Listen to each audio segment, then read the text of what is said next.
This is Democracy Watch. Mark, we've got new news here that the DOJ is taking the extraordinary step in advance of the elections happening next Tuesday, November 4th, that the DOJ is sending in poll monitors or poll watchers into states like California and New Jersey. And there is, first and foremost, the threat that these people will in any way suppress voter turnout or suppress the vote once people actually go to the polls. How big of a worry is this for you? Yeah, I'm very worried. And let me tell you exactly what I'm worried about. I am worried that these poll monitors, which, the apologists, by the way, and the apologists for these poll monitors are not just coming from the MAGA right. They're actually, once again, people who served in the Department of Justice in the past that are suffering from sort of this case of nostalgia for kind of what it was like to be in the Department of Justice under Eric Holder, under Merrick Garland, who are excusing this. But I'll tell you what we're going to see. We're going to see these folks in a bunch of counties in California, in one county in New Jersey, in Passaic County, which is 43% Hispanic, and they're going to be doing one of two things. Okay, they're either going to be collecting information that Donald Trump will weaponize to say that the election was fraudulent, was irregular, that there was cheating, right? So it'll either become part of a big lie machine, or they are casing the joint for 2026, right? So I don't think it's going to be as much that they will actively engage in voter suppression in 2025. It is possible on an isolated basis they do that, but I don't think that's actually what's going on here. I think what they are doing is a dry run, a test run for 2026, when Donald Trump will need a lot of ammunition to claim that the outcome of the elections were fraudulent. And he is deploying these folks in California and in New Jersey because, as sure as I sit here and talking to you, they're going to come back with a bunch of lies or mistruths or whatever that he's going to then use to claim that the ballot initiative in California was fraudulent, that the election in New Jersey for his favorite gubernatorial candidate was rigged. And notice this, everyone. Where aren't they being deployed? They're not being deployed in Virginia, right, which also has statewide elections, actually also has a governor's election, just like New Jersey. But why are they not being deployed in Virginia? Because number one, it's going to be a blowout for the Democrat, right? So this won't be as useful to him. Number two, though, is it's got a Republican governor. And a lot of what's going on here, Brian, is him being able to say Gavin Newsom ran a fraudulent election. And by the way, so did the Democrats in New Jersey. And so, recognizing that Trump is going to carry out this plan, what should the governors of California and New Jersey be doing right now to counteract what we know will be the inevitability of him crying fraud? Yeah, so I think there are three things that we all need to do, including the governors. Okay, so let me broaden the question this way. Number one, we need to be clear-eyed about what they're doing. Okay, and we need to call it out. And actually, this is a place where I'll give Governor Pritzker a lot of credit in the area of the deployment in the military. He has, if you've noticed, at several important junctures, done sort of pre-buttal press avails, right? He has said they're going to send in the National Guard. This is why they're going to do it. Remember, he called out that they were going to send them from out of state for it. Like, this calls for a pre-buttal. So I think the governors of both New Jersey and California should be describing in advance, just as I am right now, why these people are being deployed, and that we should expect from them the kinds of shenanigans we're talking about. The second is, I think that the without taking steps that could otherwise suppress the vote by deploying, their own police or whatever at the polling locations, they need to be on alert with police and election officials ready to deal with in real time any disruptions that take place at these polling locations as a result of the federal monitors, and also to truth squad them, right? So that if this information is coming out on election day, they are in a position to rebut it, having tried to rebut it in real time. And the third thing, but this really goes for all of us, including the legacy media, which frankly I have given up on, but also people who are in the pro-democracy space. I know that the history of election monitors is actually really one of the great successes of the civil rights movement, right? I mean, federal officials from the Department of Justice going into the Deep South, in the 1960s and 1970s was important to guarantee voting rights. And, there are people who point out that, we have had election monitors sent from the Department of Justice in more recent years, and that's been helpful. But we need to recognize a few things here, and we need to center ourselves around this. The first is the request for these monitors did not come from Phil Murphy, the governor of New Jersey, didn't come from Gavin Newsom, the governor of California. They came from the Republican Party of New Jersey, for example, in the state of New Jersey. Okay, so this is like a partisan thing. But the second is these are not, poll monitors in the highest tradition. These poll monitors, they work for Pam Bondi. They work for Donald Trump. And we need to get out of our heads the idea that is this sort of difference between the rank and file federal prosecutors, the rank and file lawyers within the Department of Justice, the rank and file people doing poll monitoring, and those political people. Because honestly, at this point, if you are in the Department of Justice, whether you are a careerist or not, you are either doing Donald Trump's bidding or you are not. And if you're not, you're getting fired. So you may be doing his bidding for some reason in your head that you think is justified, but you're still doing his bidding.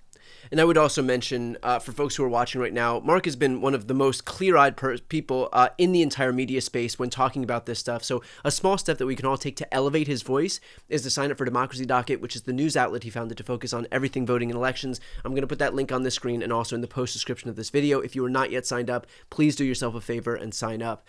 Mark, to that point then, knowing that these are Pam Bondi's DOJ officials, knowing that they're not acting in good faith, and knowing that their sole goal here is to perpetuate whatever political agenda Trump wants to put forward, why not have people counteract what these poll monitors are doing? Why seed this space completely and say, oh, if Trump is going to send these people in, we just have to take steps to protect ourselves and not be intimidated, and it just feels very defensive. Why not have people from either inside of the state, law enforcement officials from inside of these states that are mobilized by these Democratic governors like Phil Murphy or Gavin Newsom, or even some poll monitors from independent groups that can be there to watch the watchers?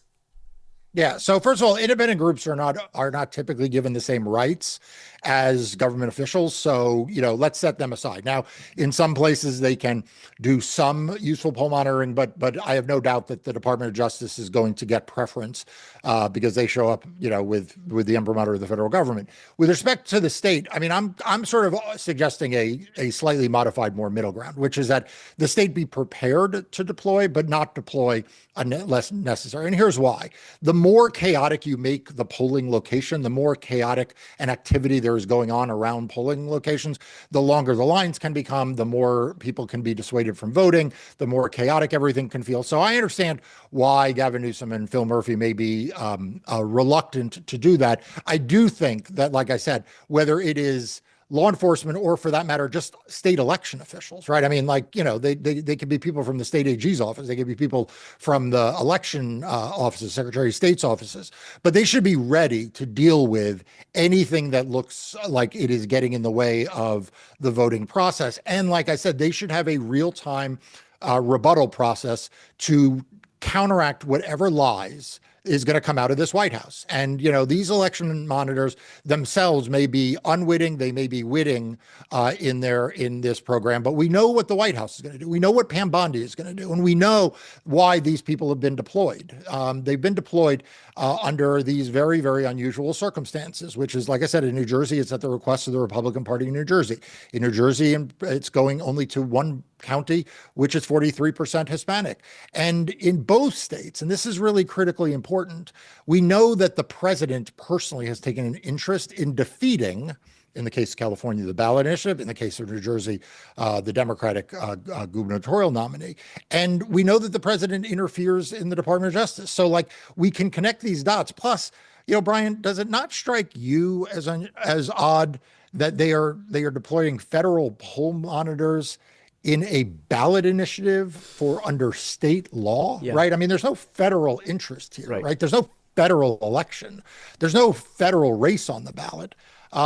This is a ballot initiative. I mean, it's important to you and it's important to me and it's important to people who care about democracy. But why is it so important that the Department of Justice is deploying people there? Well, the reality is this is Trump's pet project. His pet project is to scientifically engineer permanent majorities for himself, for his party in the House. And so, in just the same way that he interfered inappropriately in Texas and Missouri, Indiana, Ohio, Florida, Kansas, North Carolina to get them to redraw their maps, he feels entitled to be able to do the same thing here. This is Donald Trump's pet project, irrespective of the fact that this has nothing to do with the federal government, that this is in blatant violation of the autonomy of these states. But Donald Trump doesn't care about that. He's not here because he respects the Constitution or our system of government. He's here because his sole goal, his sole priority is to entrench power for himself and his party. Right. And that's the key part. And I hope everyone listens to that. I hope everyone subscribes to this channel and hits the bell to get alerted when there's new content, because here's the thing. This is for Donald Trump about power. And the reason why I come down hard on the former DOJ officials, and like I said, even some who are well-meaning on the left, who say, well, the Department of Justice has an important role in protecting civil rights, and part of that is always involved deploying poll watchers or poll monitors as part of that effort. Like, you just need to recognize that's not the world we live in. Yeah. Like, that world doesn't exist anymore. The Department of Justice doesn't exist to protect minority voting rights. The Department of Justice doesn't exist to ensure equal access to the ballot for Black and Latino voters. Like, that's not why these people are being deployed. And so we need to shake off this nostalgia that too many people have, and that leads to the giving of the benefit of the doubt to the Department of Justice, which then rolls into the presumption of regularity when courts do it. Like, I feel like, Brian, by the time we hit maybe our 400th video or 500th video, we will finally be in a world in which everyone will just wake up to the realities of what Donald Trump is doing and stop having these sort of crazy, rose-colored glasses and blinders on. Yeah. And it is the legacy media. And like I said, it is too many voices of people who just wish we lived in a world we don't. Yeah, perfectly put. Recognizing that this is, yes, going to be useful for Donald Trump now to undermine the results of these elections in New Jersey and California, but in large part, kind of a practice session for him as we head toward 2026. Are there any legislative solutions that could be put forward at the state level to kind of harden the states or bolster the states in advance of what may be another round of abuses in 2026? Or is it just because the federal government is very often able to invoke its own supremacy and kind of Bigfoot the states, that there's really nothing the states will be able to do to protect themselves in advance of what may be a bigger troop deployment or a bigger poll monitor deployment in 26 or 28? Yeah, look, there's no question that the federal government has a lot of cards to play, but the states have cards to play too. Okay. And so let's just start with, though, the premise of your question, which is so important and so correct, which is that, if you go back to my first answer about what's going on here, part of it is testing the fences for 2026, right? They want to see how the system reacts, how California reacts, how New Jersey reacts, but also how local election officials are reacting in the age of Trump to these poll monitors, and what the legacy media does with it, and how the voting organizations do, right? This is some of that's going on here, because in 2026, we're going to see a much more aggressive program. So the premise of your question is exactly right. There is a lot that states need to do to harden themselves for 2026. There's a lot that the pro-democracy movement needs to do to harden itself for 2026.